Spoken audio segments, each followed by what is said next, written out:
Hi. Now, is this thing working? It's a little frightening. All right. A couple of ground rules. I'm going to start talking, and if I say anything that is confusing or makes you crazy and you can't stand it, you should interrupt right then and ask me a question about it. If you wait until the end, I will have forgotten what you're asking the question about. And so we'll start. Oops. There. All right. This is going to be a lot of slides, kind of quick, but I really wanted to show you kind of the mix that has been my life. One of the things that happened fairly early on is I went to school, got out, started teaching, and it became very clear to me soon that I was not well designed for teaching. The basic problem was that I was right. And it didn't go well with the administration. And so the first batch of slides is going to be my effort to extricate myself from teaching. Now, this starts out in the 60s. I made this piece in California. We all thought we were Japanese. It turns out we weren't. And so it did get me a teaching job. And I came to the East Coast, which was a huge shock to my system because I was kind of a delicate flower creature from California. And I went to New York, and they were very fierce. They were much more ferocious than in California. And I tried to build a kill. Let's see. There we go. I tried to build a kill. They wouldn't let me do it. So I thought, well, what do people do in New York? Well, they make art. This is art. I made a piece, and then I made 5 more pieces, and then I thought, oh, I'm going to take these to New York and show them to the Whitney Museum. And I took one to the Whitney Museum, and they say, this is spectacular, we're buying it. And I went, this is wrong. This is just wrong. You are supposed to labor in the vineyards low these many years and be discovered when you're mature. And I had no clue how to behave. It was just like, I'm at the Whitney Annual, and there's Zsa Zsa Gabor and Salvador Dali with an ocelot around his neck. And it was fun, but I mean, it's the thing that happens to rock stars when they get too famous too fast and they can't handle it. I just kind of went, don't like this world. These people are mean to me. They're scaring me. They don't shave. They have like cigars. You know, it was the 5 o'clock shadow look in New York. And so I fled. This is what I bought in New Jersey.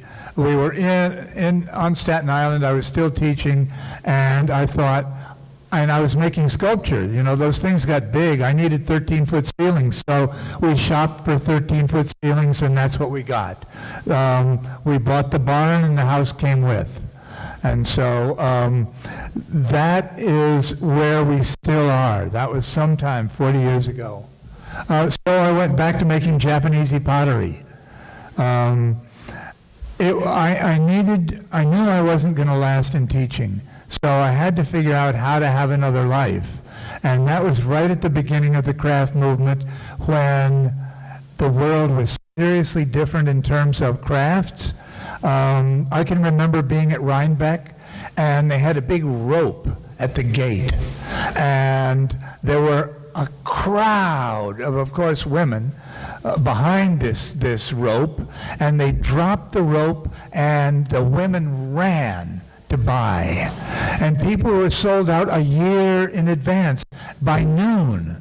It was an unbelievable period of time to be in the beginning of the craft movement. It was all the guys coming out of the hill and everybody having an amazing time because you had cash.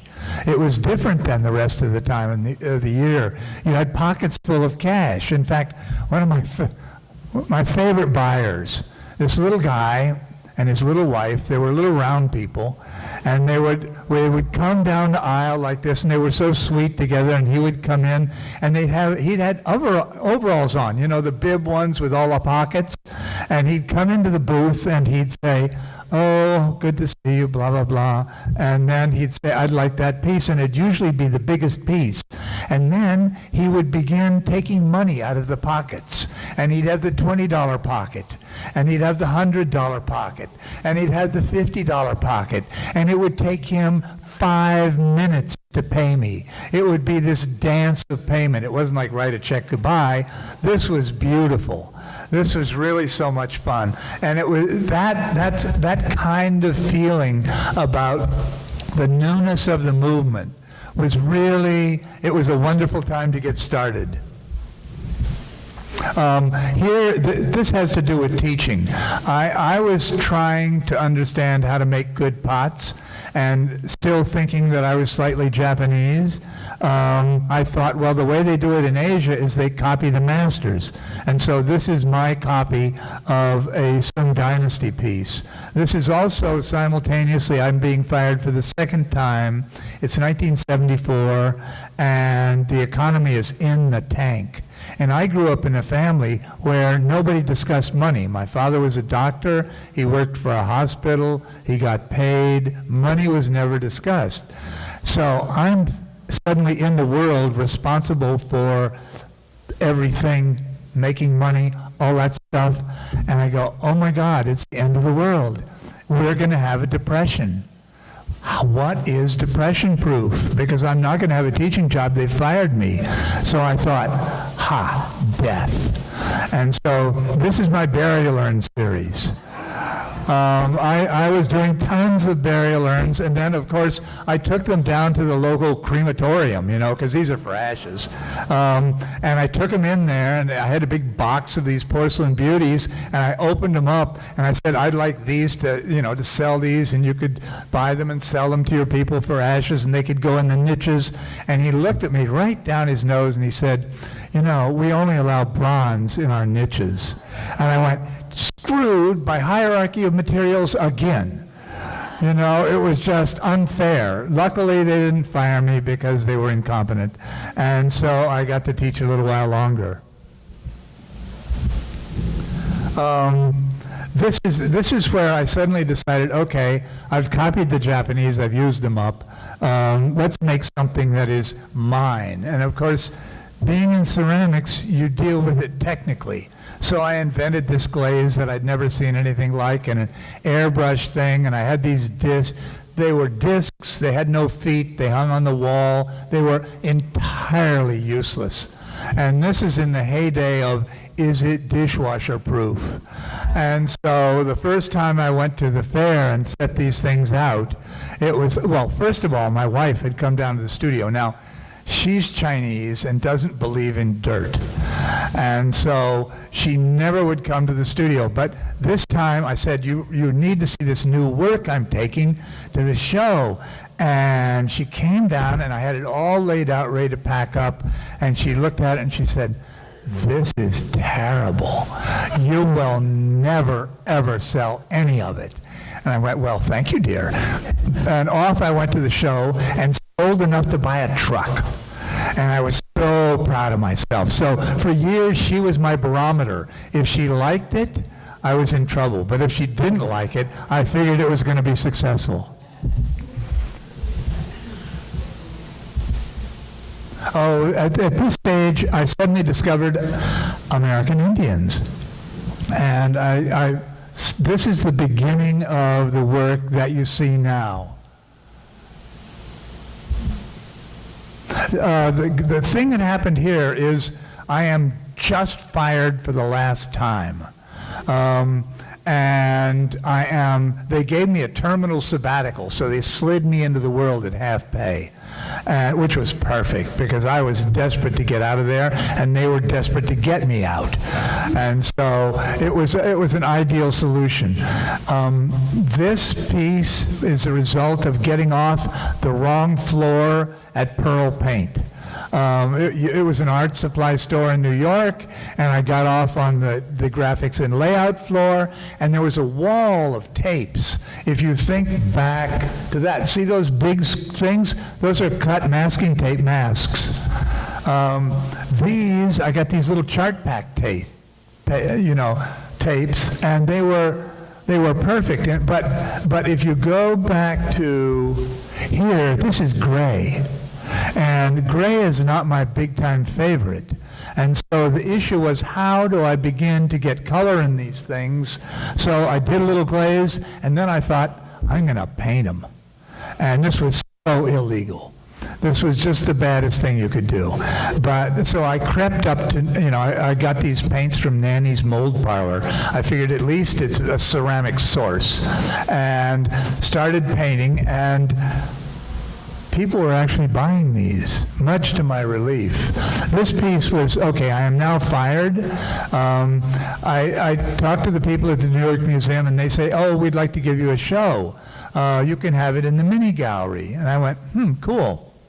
And it turns out the mini gallery was a glass case in the back hall. And so I had to work there, and I figured, but nobody knows that. And so I printed this card with this image on it, and it was patterned, it was taped, it was all over pattern, and it was just like the best piece I could do. And I did that thing, and on the back of the card it said Bennett Bean, Newark Museum, mini gallery, right down at the bottom. And so I sent that to every place in the United States, all the colleges, all the non-degree things, and I was on the workshop circuit. Because in America, if you get there first, you win, even if you're 20 minutes ahead of the next person. And I was first with pattern decoration. That was all over the pot. Up until then, there were like floating Japanese brushwork, and so I had been trying to escape the tyranny of the Japanese brush, and this was my out. So that pot did me a lot of good. Oh, influence slide. See, rather than change slides, you're getting my academic lecture, because it was just too complicated to change everything. Oh, this is about love. This pot was inspired by an eagaware water jar. And those of you who know Japanese ceramic history, it's a jar like that. It's got a big crack down it. They lent it to the LA County Museum, and I saw it there, and I just fell in love with that shape. And so what you're going to see is a 20-year affair with that shape. For me, that's the same shape. It's got that bulge at the bottom and the cylinder. That's a 20-year relationship with a form. Oh, yeah, this is my hippie days. Okay, these pots of mine actually have a subject. The way a painting has a subject. The subject is space inside, decorated surface outside, and their relationship. So I have this rule, and all of the pots that I make, or almost all of them, obey the rule of space inside and decorated surface outside. But I made that, and it was decorated surface outside, and because it was open, if you think back, all the rest of them were closed, painted black inside, so it was black space. So open, it was like surface and surface. Didn't work. Didn't. So I pushed it up, and then I pushed it all the way in, and suddenly I now have space inside. So this is the first idea-generated piece that I ever did. Basically, in the world, you have open vessels and you have closed vessels. Open is serving, closed is storage. This one is not based on utility. This one is based on an idea. And so that's how I got to that shape. Okay, so I had a gallery in Chicago, and the woman who owned the gallery was rich, and she had this fabulous guest room with a wall of membrane bowls right by the bed. And I woke up one morning and turned over, and it was like waking up next to the person you love. I just looked at those bowls and I went, oh my God, are they beautiful? And so how can I steal a membrane bowl? Because the problem was it was open, so it didn't fit my rule. So what I did is began to shop for what can I put on the inside that reads as space. And that's how I got to the gold interiors. That gold is of indeterminate surface. You can't tell quite where it ends. It's reflective. It reads as space. And so, and it was funny because, I mean, gold is kind of magic. And you don't really realize it until, you know, you have a gold pot out in the midst of a bunch of other pots, and you're doing a show, and from 50 yards away, some woman is walking along, and she goes, shunk, right into the gold pot. And you go, there's something about gold that has always gotten people. And so for me, it certainly got me. And can you tell us what a member is? Oh, membranes, they're a bunch of Indians that lived in the southwest United States, and they had these beautiful bowls, and the decorations are extraordinary, really extraordinary. And I think they buried them over people's heads, and so they bang a hole in the bottom. So these beautiful pots had this little hole, most of them do, to let the spirit out or something. I'm a little hazy about it. But they're really, they could draw. Their drawings are just astonishing. All right, that's my studio. This is the bottom of that barn. This was years ago when I was making lots and lots of pots. Can you spell the name of that? I still didn't get that. The name of the Indian? What kind of bowl? Can you spell? Mimbres? Yeah.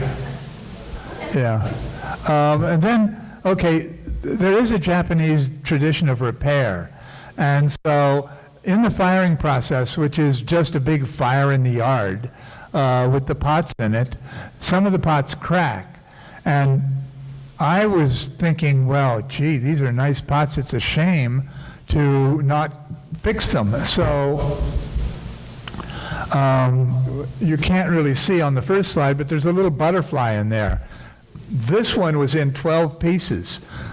So those bow ties are butterflies stolen from the woodworkers, and they're gilded, and they announce that it's repaired, but they've also become a motif. Okay, if you are trying to control the world, which I sometimes am, and these pieces are about paintings on the outside, you want them seen in this exactly where you want them seen, the height against the material, because people have a tendency to take those pots and, they'll put them on the coffee table and throw socks in them. And so this way I could control how they were seen. So I did, and also it was the 80s, where people would come in your studio and go, oh, what's the biggest thing you got? And you'd say, that, and they'd say, I'll take it. And so I was making big things. I had a deal. That piece is maybe that high, and there's a piece of snowflake obsidian on top of granite with the pot floating on top of that. So I was buying semi-precious stones from widows because basically they would all have these husbands, that were rock guys. And the rock guy would have a garage full of them, and he'd fall dead. And there's a 3-year rock mourning period. The first year, they go out and they go, oh, I miss Frank so much. And the second year, they go out and stub their toe and they go, God damn. And the third year, they go out and say, I'm selling this crap. I need the garage. And so when they put the ad up, I was there like an arrow. And they had no clue. I bought like this big bowl of lapis. It was just a mountain of blue wonderfulness for like no money, because she was just going, get it out of here. I am sick of it. So that's chrysocolla, that blue greeny thing that's right underneath the pot.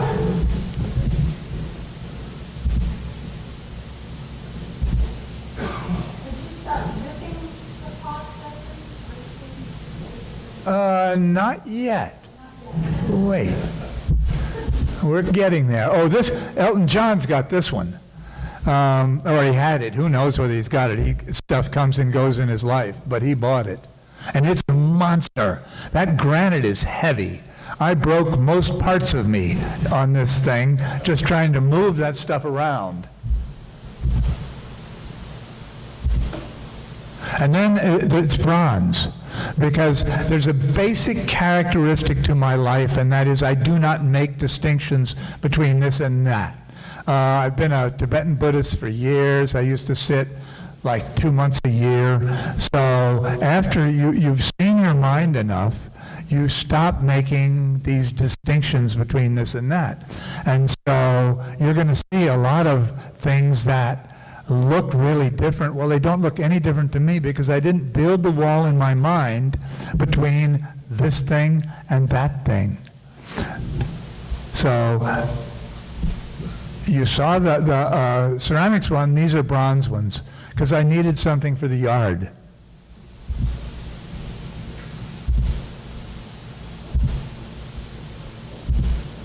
That's big.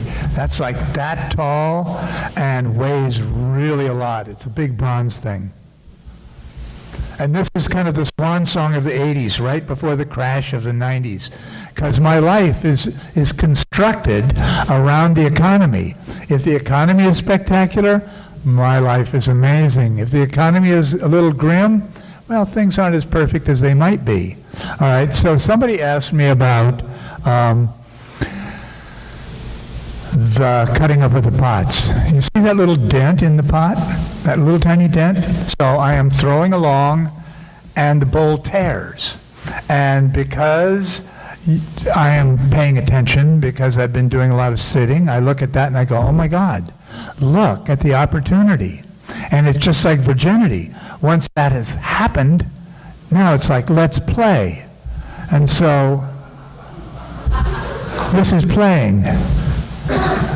I am now, from that little thing, it gave me license to open up and begin playing with them. So big cuts. Well, one of those cuts was lying on the table, and I saw, look at that, isn't that good? What a beautiful object. Except from the end, it's amazingly stupid, and it was not space inside, skin outside, because it had a back, which was not really charming. But if you put two of them together, suddenly you have space inside and skin outside.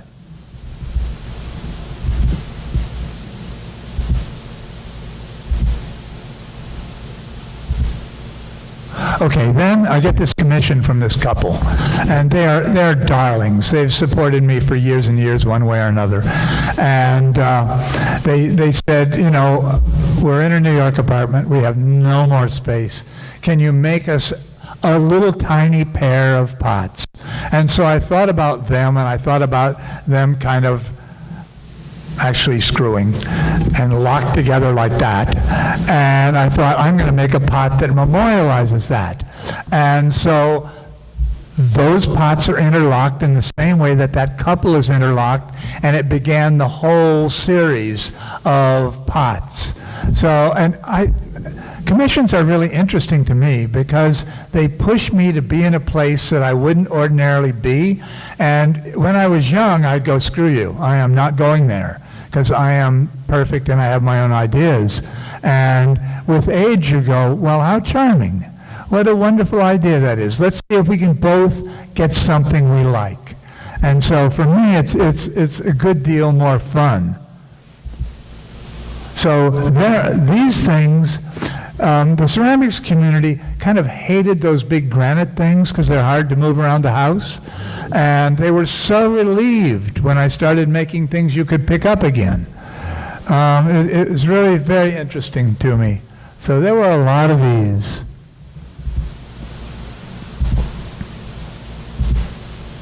Oh, paintings. I had a gallery in California, and Susan Cummins ran it. It was Susan Cummins Gallery, and she so had my number. You know, I'd get on the phone with her, and I'd get on thinking the world was just fine. At the end of the phone call, I'd realize I'd be doing paintings for her, which I'd never done before, and I'd have no idea how I got there. And it seemed like such a good idea. So these are paintings, and they're clay and encaustic and gold leaf, and that image up there is actually the image of my father's profile when he was dying. You know, he's lying in bed in the hospital with tubes and everything. And so I took this out to her gallery in Mill Valley, and I told Susan what it was, and she said, you know, if a client comes in, you don't have to tell them. This is not necessary information. And so fine, the client comes in, and she's saying, that's great. And Susan was standing next to me, and we were chatting, and Susan could see that coming out of my mouth next was, that's my dead father. And Susan sank her fingernails into my hand in a way that reminded me to shut my mouth, which I did, and my dead father is hanging over that woman's sideboard to this day.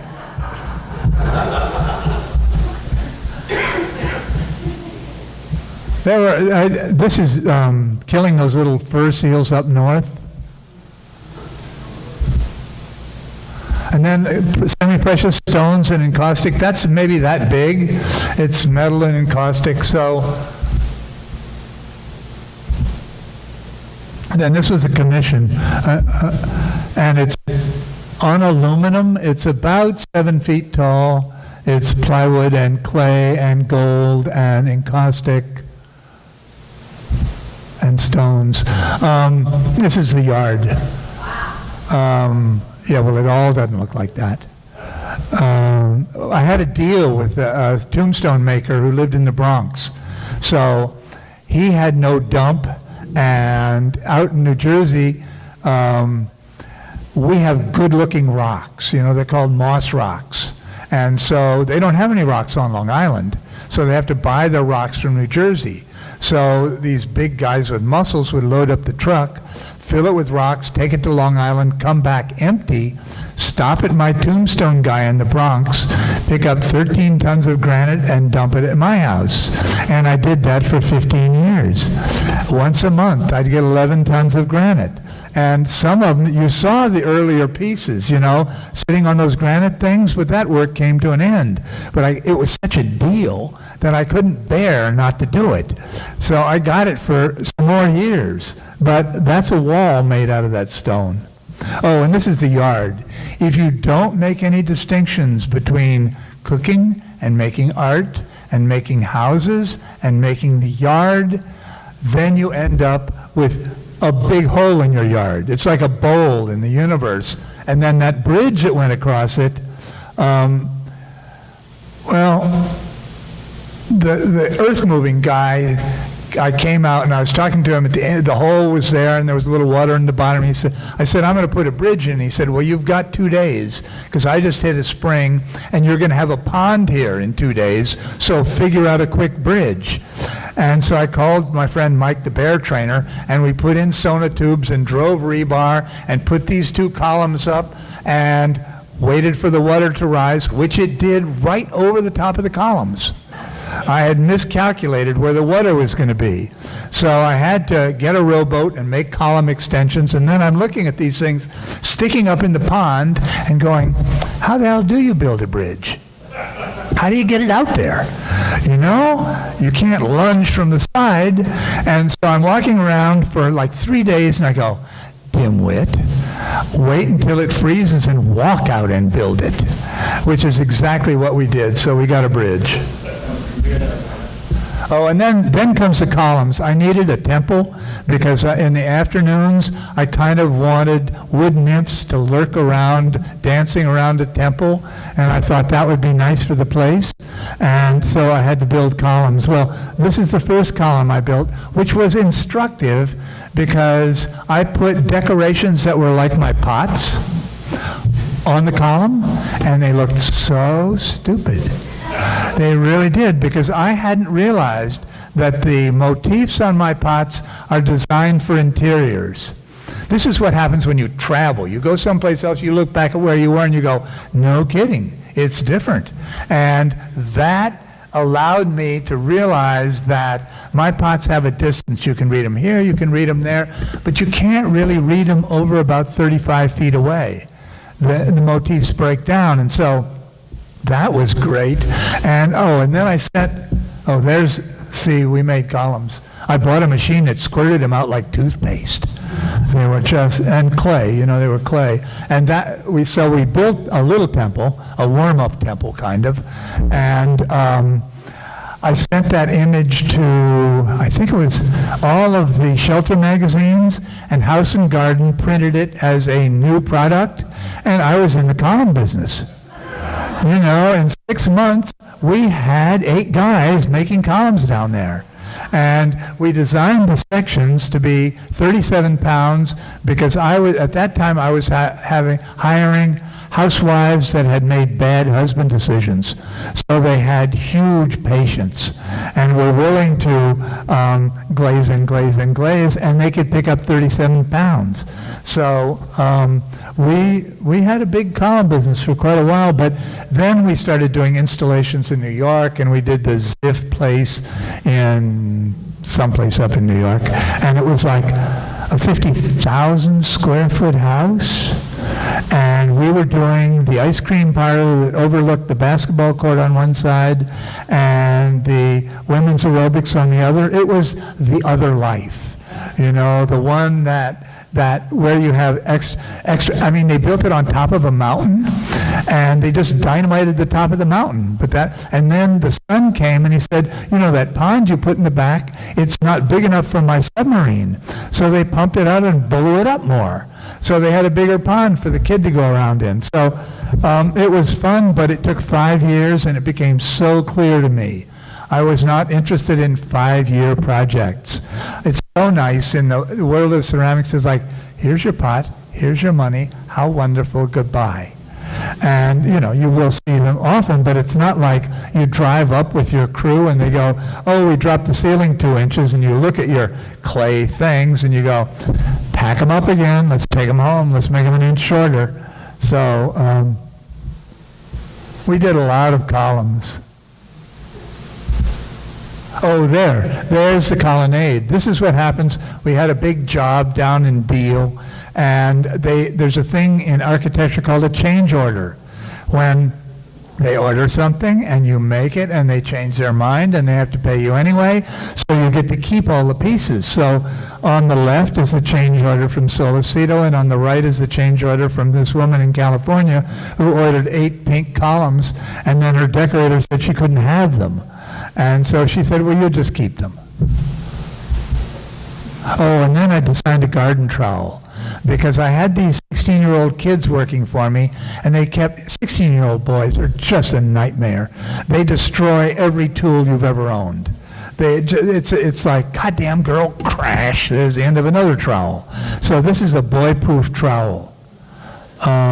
This one, it was so good looking, I made the first one in silver. And, sterling, and I was taking bad wedding presents and melting them down. And so, and my wife, really, she didn't care. She doesn't know that the physical world exists. She lives in her brain, and I live in the world. And so I control everything that goes on in the house, and she controls the money, because she's Chinese.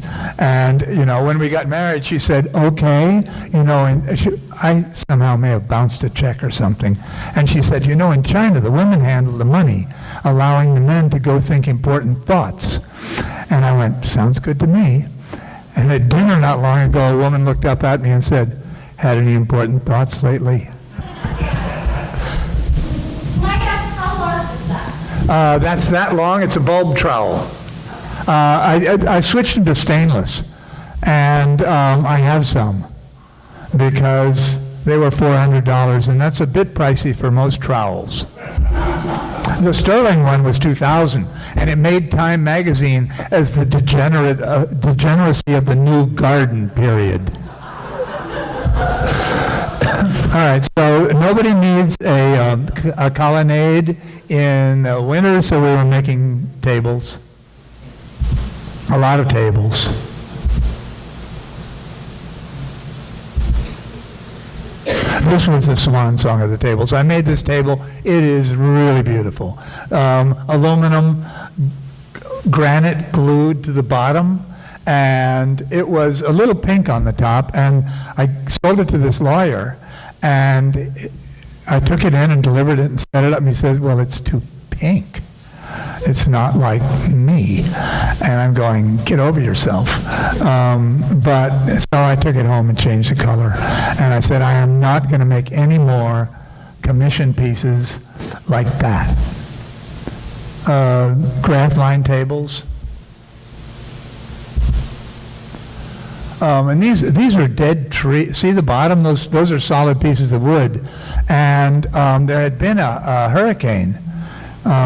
And it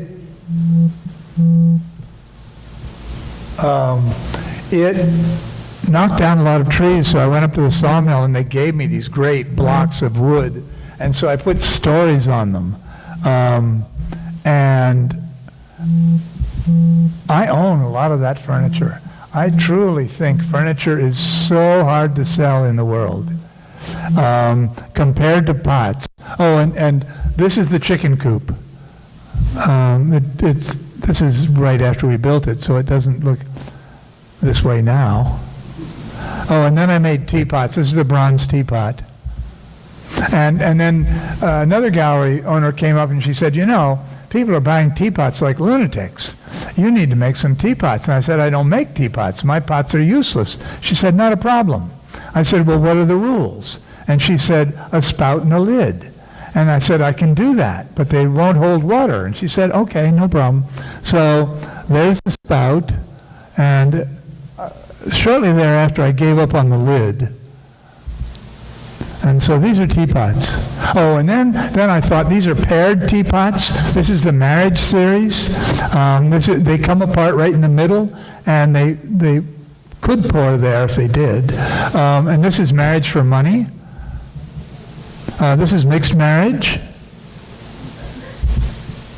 true love, and this one is really about my wife's relationship with me, and it's, you bought what?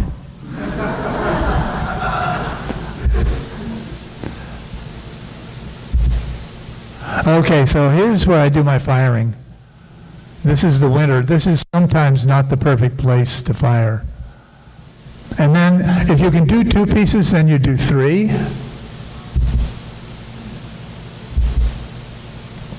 And these guys they're like that. Some of them like that. Pit fire. You saw the pit? Yeah. No kill at all. Just build a fire.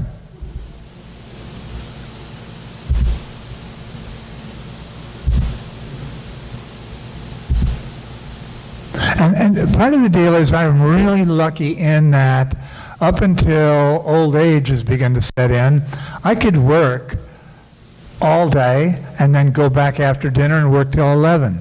And I did that for 30 years. And you end up making a lot of stuff. What?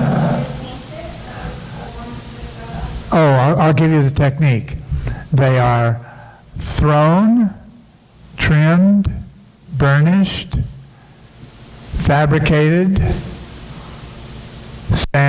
dried, stripped, polished, sanded, bisked, taped, glazed, waxed, pit-fired, 2 coats of gesso on the inside, 2 coats of bowl on the inside, lacquered, sized, urethaned, painted, urethaned. So what you're seeing is the accumulated evidence of my behavior. And hopefully it is hard to take it apart, hard to figure out exactly how it happened. Oh, and then okay, so this is a knife. This is a knife made out of clay. It's zirconium oxide. It's a ceramic knife. And I thought, how cool to make the blade out of clay and the handle out of metal. And so this is my metal You know, that's that silver stuff that you can, silver metal, clay, you fire it and it acts like clay and turns to silver. A lot of gold. I had a cousin who married a jewelry guy. He was like, he sold gems. So she wanted one of my pieces, so we traded. And I had really like a big handful of jewels.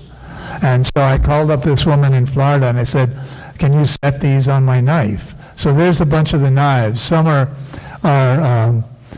diamonds, rubies, gold. Oh, now you remember that picture in the beginning, the farm? There's the silo. I put a Japanese temple on it right at the end of the 90s. Okay, so this is what happens when you don't make distinctions. So I'm looking at that ikat there. It's from Uzbekistan or someplace. And I fall in love with them. And luckily there's somebody on eBay who will sell them to me. And so I'm buying a pile of them. But I'm thinking about them. All the time I'm thinking, what is the deal with those? Who wore them and what's it like? So then I'm doing these drawings with that same image. And then I do this thing. Now, those dots there are my DNA. I had my DNA done back in the day when they still did dots. Now they do bars and it's not as cool. But it was a little difficult because the only people that would do it were the fraternity people. And they kept coming back and saying, you're not the father. And I kept saying, that's not the issue here. I just want the image.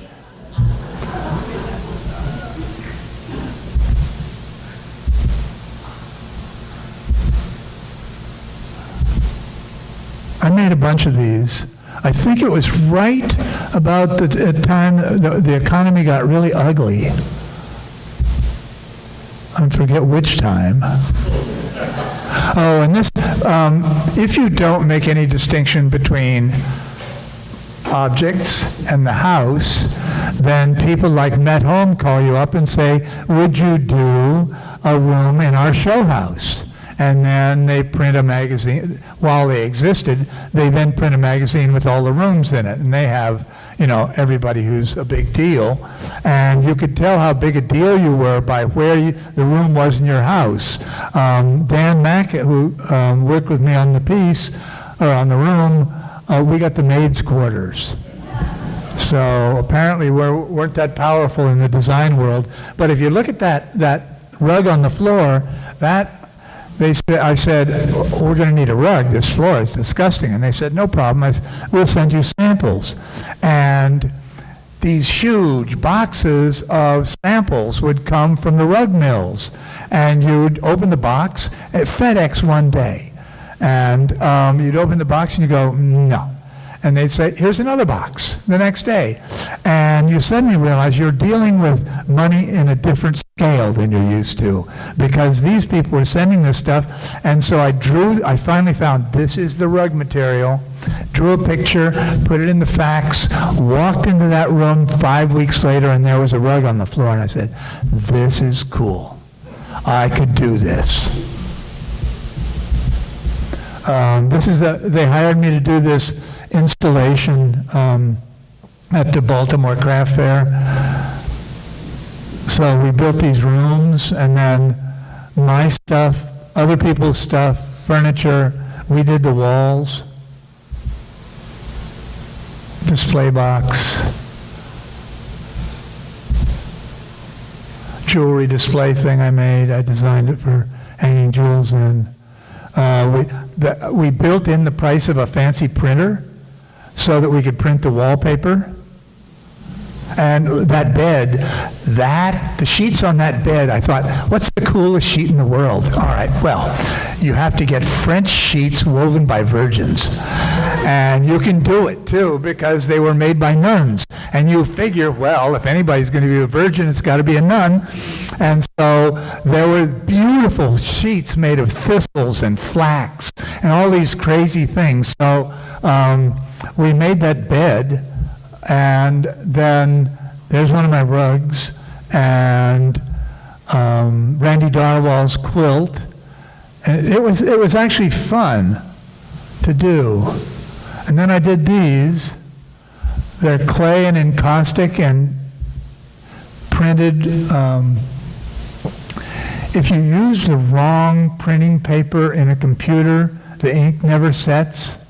So you can take it and transfer it, which is, I figured I'd discovered it, but apparently other people have too. We traveled. Okay, then the rug thing came, and I thought, I bought a Tibetan rug from Doug Dawson, and then had it in the house and thought, I can make a better rug than that. And so there are places to get rugs made. You can go to Turkey, they're scary.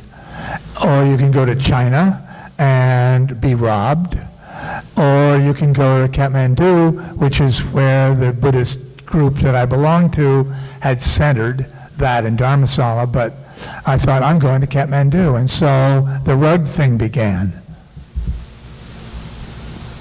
They started out, you just do it in Photoshop and hand them the thing, and they had this graph master who would translate it. Well, the graph master was not a great translator. And so sometime, these are all early ones. Cut up ceramic decorations in the center. Oh, this is my DNA rug. This is like identity you can stand on. That's a terrible joke. Really a terrible joke. My favorite one of those rugs is this older couple who'd gotten married late and had no kids. We got both their DNAs and mixed it on a rug. So the rug was their offspring. That one was great. These are silk. They're 200 knots an inch. They are really so delicious. It's scandalous. The first silk rug I made, I just went, oh, they are perfect. But so you do the graph, you do the design, and send it to the shop. okay, what happened is I developed a computer program in the studio, so we graphed the thing where every knot had a square and every knot was color-coded, and about the time we got that perfect, they invented a better one in Nepal. And so we used theirs. I had a partner in the rug thing who was younger and a woman who was smart at computers, because I'm not the computer ace of the world. And so we work on that, we collaborate on the design. She puts it in the computer, we print it out.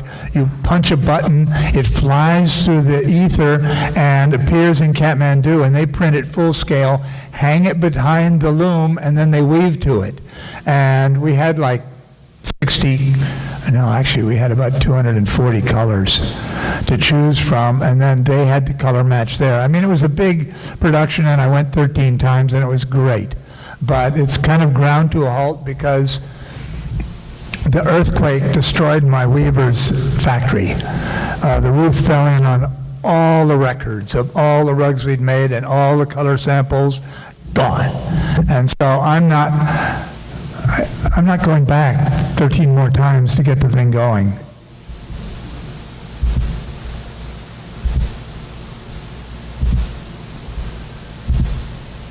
Oh, this is gooseberries. You grow gooseberries, you go out and pick a bowl of them, you photograph them, you put them in Photoshop, you generate that image, you turn it into a rug, send it to Nepal, and you get that back.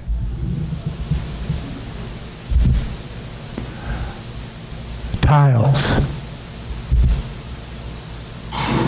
And that and that are in the same universe for me, because what's happening is the pots are talking to the rugs, and the rugs are talking to the furniture, which you'll see, and the house is, the house walls are talking to the furniture, and I mean, it's just this conversation of things that I'm doing.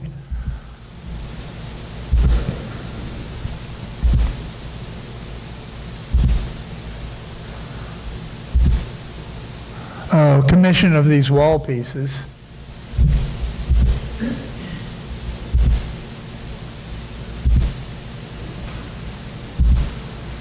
Okay, so we're in China. Actually in Hong Kong, visiting one of my wife's ancient aunts. And she's the last survivor of that generation. And so I'm thinking, they're all dead. So I kind of miss them. I didn't think I'd ever miss those Chinese women, but I do. And so I go to a friend of mine's house, and she's teaching English to two Chinese girls, and the girls say, "Oh, we want to spend time with you. What are we going to do?" "Well, we'll go to the graveyard." "Well, before you go to the graveyard," which was, everybody thought, a strange pick, "you go to the burnt offering store." And the burnt offering store is spectacular, because in China, what you do is you figure out what the people in heaven need, and you buy a paper version of it, and then you go to the grave and burn it, and the smoke takes it up to them. And so there's a lot of kinds of money there, so they'll have money in heaven. But Kathy's mother, her kind of swan song in terms of driving was, she had a big Cadillac, and she could just barely see over it. And so she parked diagonally at the beauty parlor and went in and had her hair done, came back out, got in the car, and then drove back in, and just totaled the front of the place. And so she couldn't have her car anymore. So when she died, we figured she's going to need extra cars in heaven. And so we luckily found a really good box of 3 paper Mercedes we could burn for her. And that took care of that. So this series of paintings started with these porcelain heads that are kind of Chinesey, and a lot of the images are funerary papers, the papers that they burn. That's about maybe that wide, and that, 4 by 5.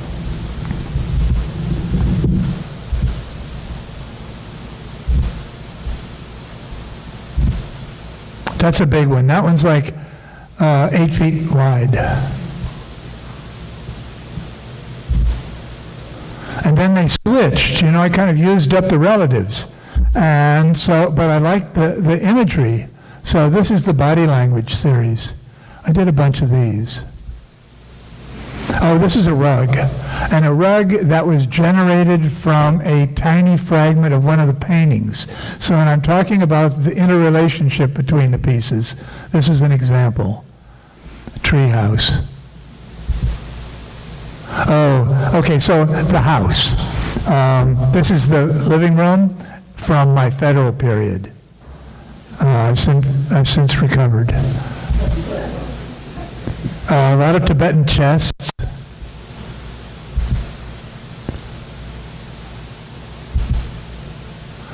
My cowboy boot collection. George Orr.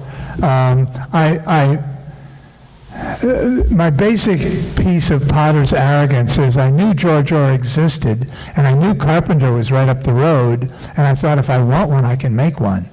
And finally I got over myself and went up there, and it was too late. They were too expensive. So I said, "Well, what have you got that is broken?" So he brought out 3 boxes, and I bought 30 ore pieces for $300 and did the restoration. So these are bean ore. If you look carefully, you can see some of the gold fabrications that I put in there.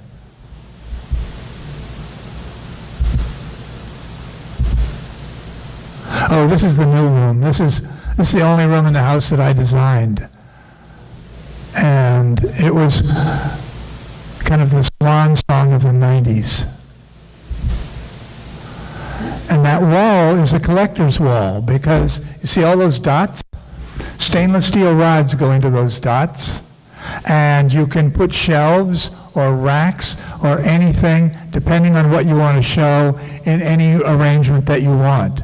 And that little Santa Claus down there, Neiman Marcus called up and said, "We'd like you to design, you're in the competition," is what they said, "for our Christmas catalog, and we want a Santa Claus." So I painted that Santa Claus, and it is our only Christmas decoration that's extant. They didn't use it.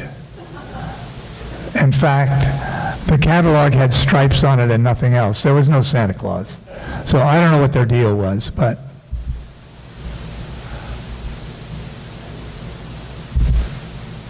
Oh, there's an ore piece with a Chinese scholar stone. And both of them were broken. I bought the scholar stone at Sotheby's, and it had fallen over on its back and had scratches in it. But I just bought this wonderful sandpaper that they have designed for sanding the scratches out of helicopter bubbles. And it is gridded from like to whatever. And so I sanded those out, and then I sanded them until the grit of the sandpaper produced the exact match of the stone around it. And because it's legal, because that's what the Chinese do. They find a pretty good rock, and then they chop it and throw it back in the lake, and the water works on it for 20 more years, and you can't tell where the chop went. So I was just picking up on the Chinese thing, and it's actually a really good one.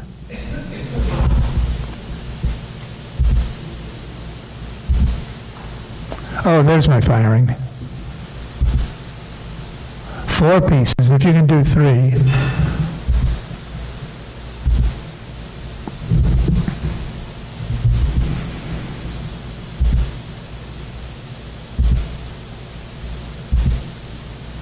And if you see, you can, okay, I got a commission like 3 years ago from a cruise ship. And they had this niche. They had 4 of these niches, and they were big, and they wanted pots to go in them. And so that base is really about fitting the niche. And they were pretty big and pretty good. That's maybe that tall, which is about as big as they get. What? It actually is. Yeah, we made it out of clay because clay's easy. You know, we know how to do clay. And you can pretty much, it's clay and then graphite on the surface.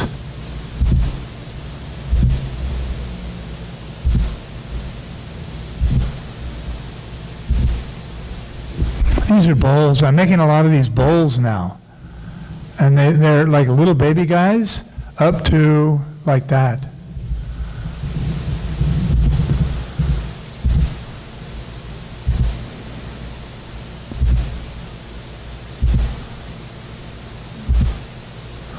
Oh, this is a studio shot. Oh, and here's the crew loading. And that's a booth that we did at some show. Furniture, steel furniture, auto lacquer.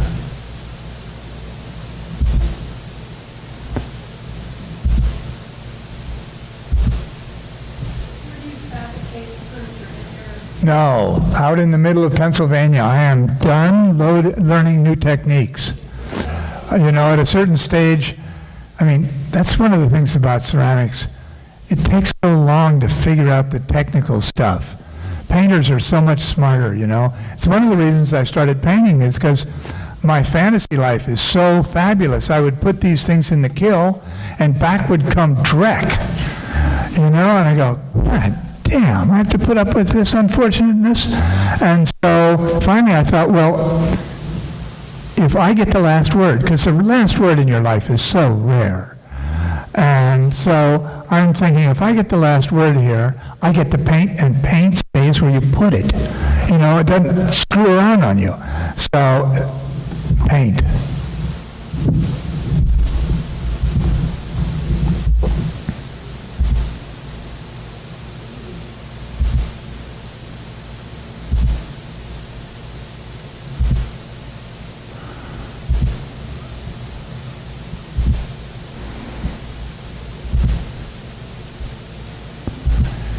Oh, there's our rooster. He is such a son of a bitch.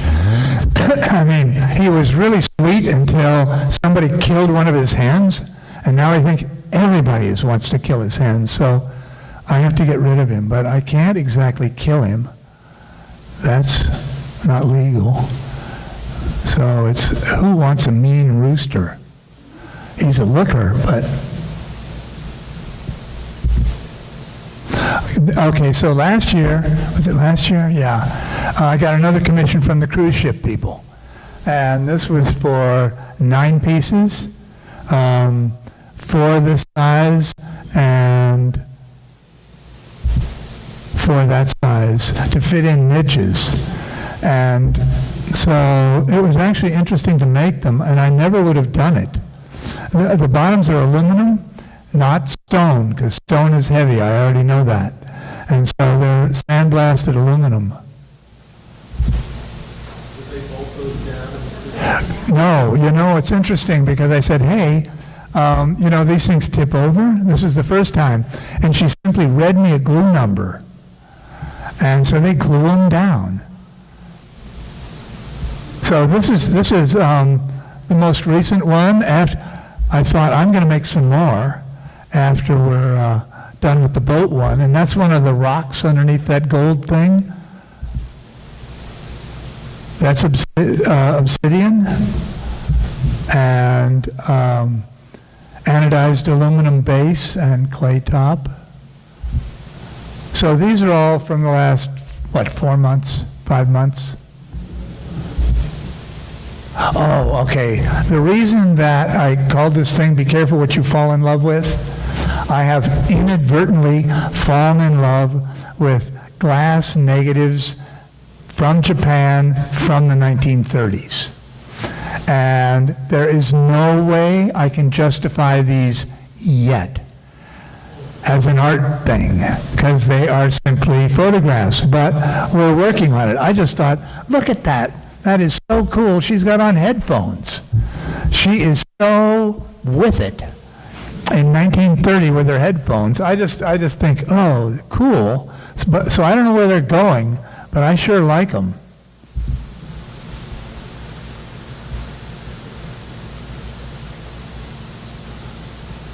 So that's kind of where I am. End.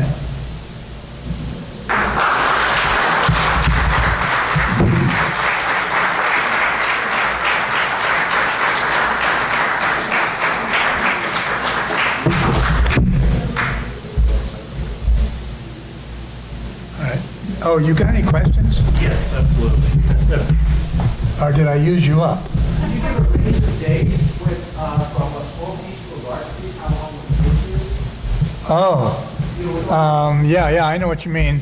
Since I work in series, that's really hard. Like I'll make 30 bowls staggered in sizes and then trim them, and then, so I work in clumps.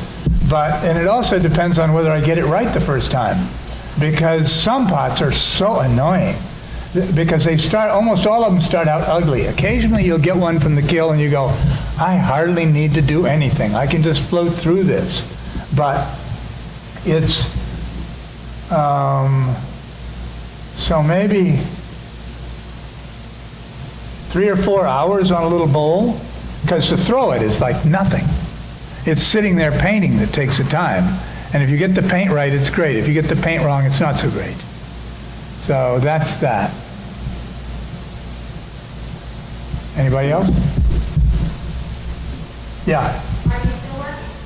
Oh yeah. I work today until 3. And what's now? Those final pieces that you saw, the aluminum pieces, I have, oh God, I've got shows coming. I mean, basically the secret to keep me working is I make promises, and then I have to fulfill them. So I have a big show in some museum in Maryland in the fall, September, and then I've got whatever the next fair is. I think it's Washington, Smithsonian. I got that in like 3 or 4 weeks. So yeah, my intention, if all the doctors can keep me going, I will die in the studio.